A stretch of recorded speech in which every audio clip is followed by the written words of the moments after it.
I first met Ross Morgan when he auditioned for the Army Band and really enjoyed his playing. Ross was a fantastic tuba player, and Ross had a fantastic sound. He had a huge sound.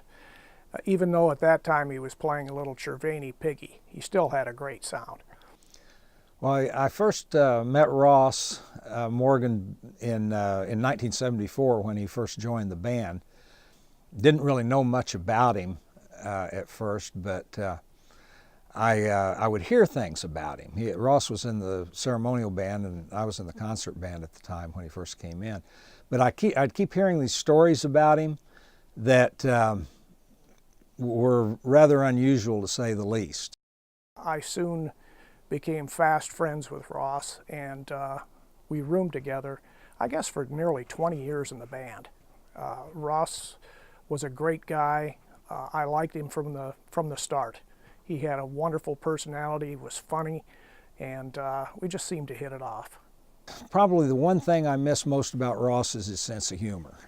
There are a lot of funny stories about Ross. Stories like, when he was in college, he was on his way to play with a brass quintet for a wedding, and a deer ran out in front of the car, and the car hit the deer and killed it, and everybody was very upset about it, but Ross was like, well, we can't let this venison go to waste.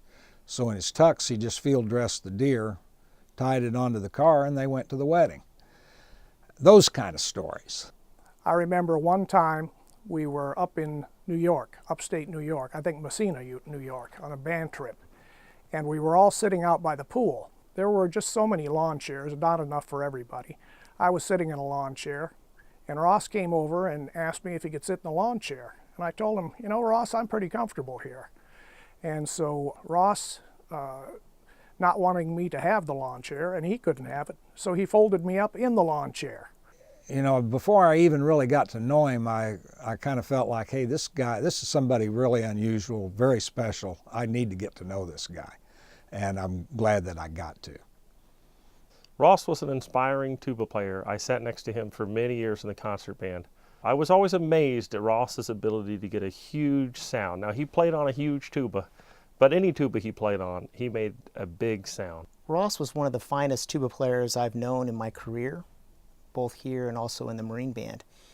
I remember fondly many a concert band rehearsal when he would lean over to the euphonium section and include the tuba section as well and say, "Come on, boys, let's get it right. We're dragging. We can't be dragging. We got to keep it moving." There's a lick at the end of an arrangement of West Side Story that we used to play quite a lot, and there's a tuba solo part at the very end, and arpeggio that goes up to an F sharp, and it's an awkward lick, and I never heard Ross miss that last note ever. He seemed to be so confident, he always just nailed that note, and I was always inspired by the fact that Ross seemed to be a great player. He didn't seem to have much ego associated with his tuba playing. He wasn't ever in a competition mode. He would just lay back and hit the notes. Ross was a very fine musician, but as any tuba player knows, there's lots of times when you get, from the conductor, you get the hand. You know, it's like, hey, that's enough, guys. You're playing too loud. We've all had that happen. And I will never, ever forget Colonel Allen dressing down the tuba section one time and saying, you know, you guys just play too loud all the time. And Ross sounds like 6 tuba players just by himself. So of course from then on, you know, it was, well, how many tubas do we need on this job? Well, if we have Ross, that's as good as 6. The Tuba Euphonium Conference really started as a result of 2 things. First of all, the TUBA, the former ITEA, had a conference up at the University of Maryland. And also at that time, the Navy Band Saxophone Symposium was a really big deal. We started that in 1983. What's now ITEA, TUBA at that time had a conference at the University of Maryland that was a big success. But we felt like there needed to be more involvement by military band guys. And Jeff Arwood and Ross Morgan and myself, we talked a lot about that, and finally kind of came to the realization, mainly at Jeff's suggestion, that we ought to put on some sort of a workshop. So Jack, Ross, and I decided, well, let's ask Colonel Allen about this. So we made an appointment. The three of us walked into Colonel Allen's office. Jeff did most of the talking. I think Ross and I just kind of sat there and nodded. Colonel Allen was very receptive. Especially, we talked about the possibility of having Harvey Phillips come and play with the band. And Colonel Allen loved that idea. And so Don Young, the producer for the band, was in the room. And Colonel Allen said, "Don, these guys think they're big movers and shakers in the tuba world." Said, give them whatever they want. Colonel Allen was very supportive of the idea and basically just gave us the ball and let us run with it. What made it work and what made it run smoothly was Ross. Jeff and I would invite the guest artists. We would decide what was going to happen, figure out what the program was going to be, and then we'd hand it over to Ross, and Ross just basically made it happen. Without Ross Morgan, the Tuba Euphonium Conference would not be here today. Ross spent many years running the logistics of the conference, and that is the nuts and bolts. Ross was an action guy. If something needed to be done, Ross got it done. The legacy that he leaves is quite incredible when you consider how many years this workshop has gone on and been very successful. And without his leadership, as well as Jack Tilbury and Jeff Arwood, we would not have the workshop at the level that it is, both nationally and internationally.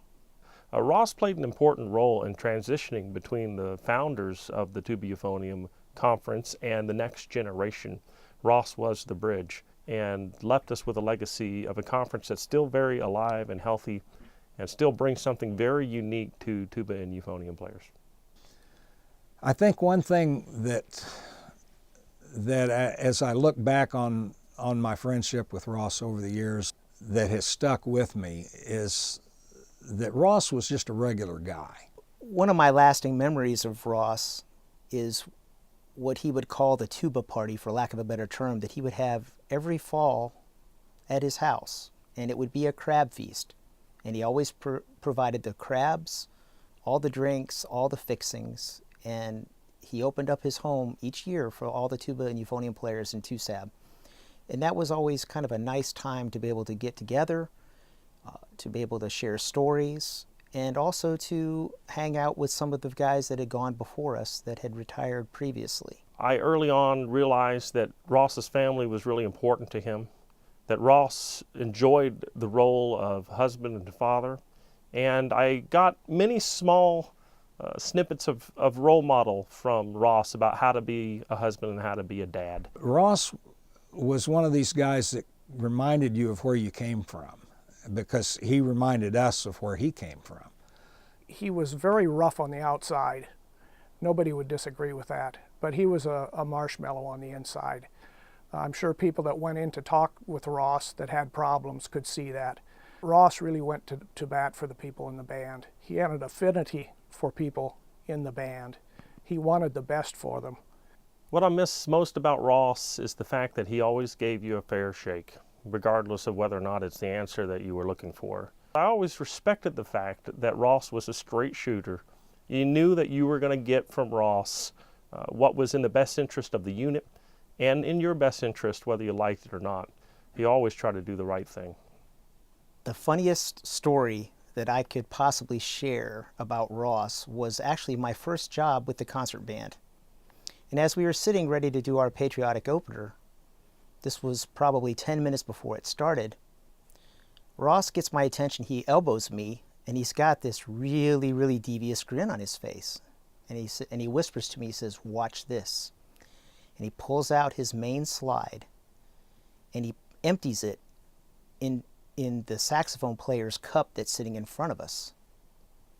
And then he quietly puts his slide back into his horn, and I'm almost in tears, and so is he. A few minutes later, the saxophone player reached under his chair and took a nice long gulp and never noticed that he had what you would definitely consider as a mixed drink. One time I was warming up before band rehearsal, and sometimes the folders are on the stand. Sometimes they aren't if you show up early enough.